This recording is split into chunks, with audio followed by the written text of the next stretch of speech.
Hai semua, ekskavator merupakan salah satu alat berat yang sering digunakan pada proyek konstruksi dan pertambangan.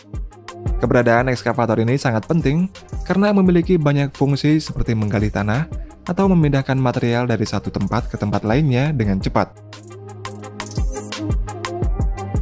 Di dalam ekskavator ini terdapat bermacam-macam komponen penting yang awalnya dirakit satu persatu hingga menjadi bentuk ekskavator seperti yang sering kita lihat. Nah, berikut ini adalah proses singkat perakitan ekskavator mulai dari awal hingga akhir.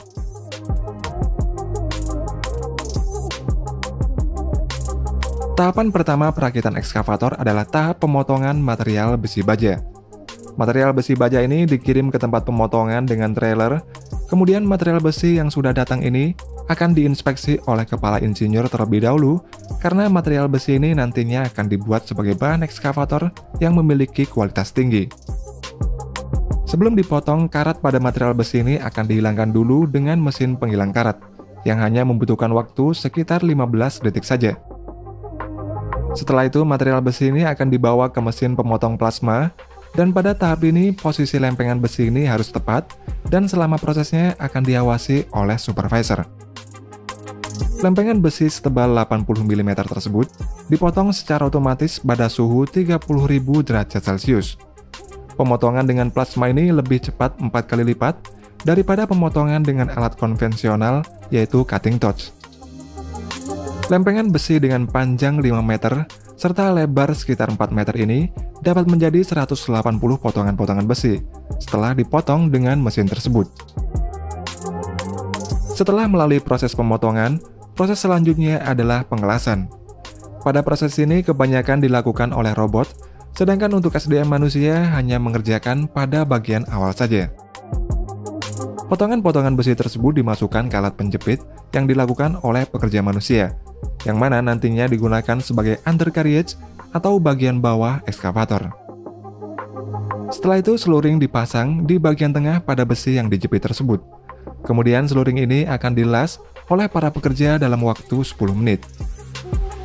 Seluring ini nantinya akan berfungsi sebagai engsel antara badan ekskavator dengan undercarriage, sehingga ekskavator ini dapat bergerak secara 360 derajat.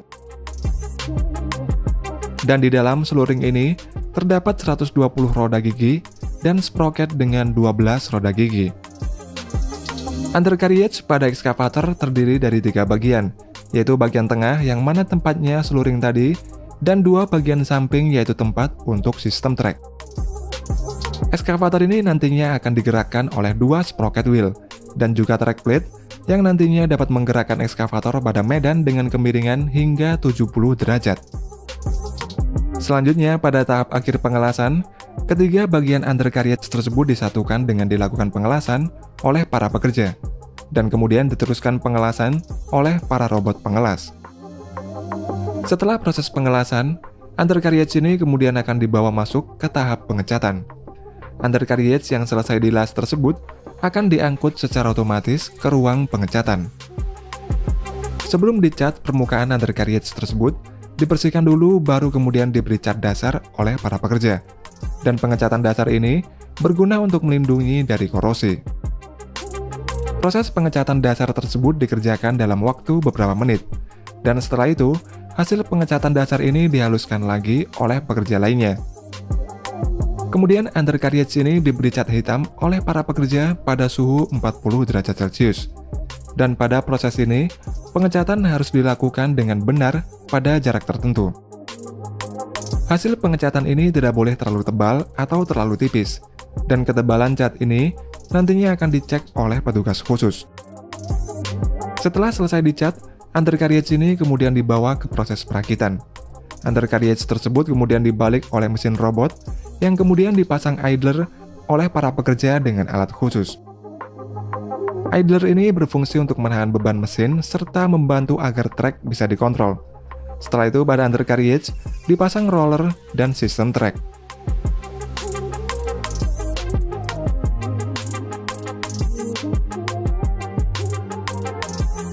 Kemudian di bagian lain tempat perakitan ini, terdapat tempat untuk perakitan cap housing, yaitu tempat operator menjalankan ekskavator.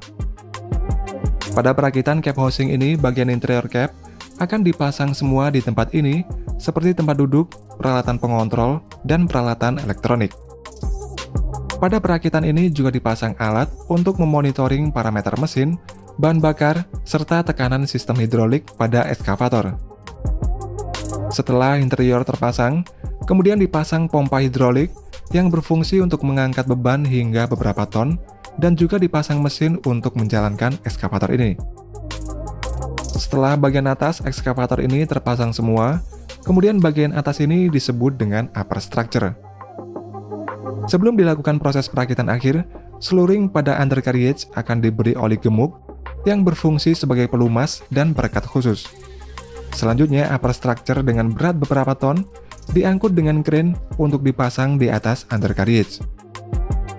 Saat dua komponen tersebut sudah terpasang, para pekerja kemudian akan menyatukannya dengan memasang baut. Kemudian bahan bakar dan oli dimasukkan ke dalam tangki, lalu para pekerja menghidupkan dan menjalankan ekskavator untuk pertama kalinya. Selanjutnya adalah pemasangan boom. Pada boom ini dipasang selang hidrolik yang berfungsi sebagai tempat saluran oli hidrolik dan nantinya akan mengalir ke semua komponen sistem hidrolik seperti boom silinder, arm silinder, dan bucket silinder.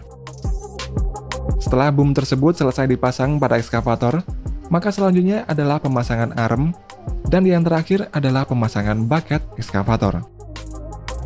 Setelah ekskavator selesai dirakit, kemudian alat berat tersebut masuk dalam tempat uji coba pada test center area. Ekskavator tersebut akan diuji coba pada extreme stress test yang diawasi dan diuji coba oleh operator tes. Pada pengujian ini, operator akan mengendari ekskavator dan ekskavator dites dengan melakukan gerakan-gerakan dasar. Selanjutnya, operator akan mengetes sistem track dengan menggerakkan ekskavator maju dan mundur untuk melihat deviasi atau tingkat penyimpangan yang tidak boleh lebih dari 20 cm. Kemudian setelah itu pengujian sistem hidrolik.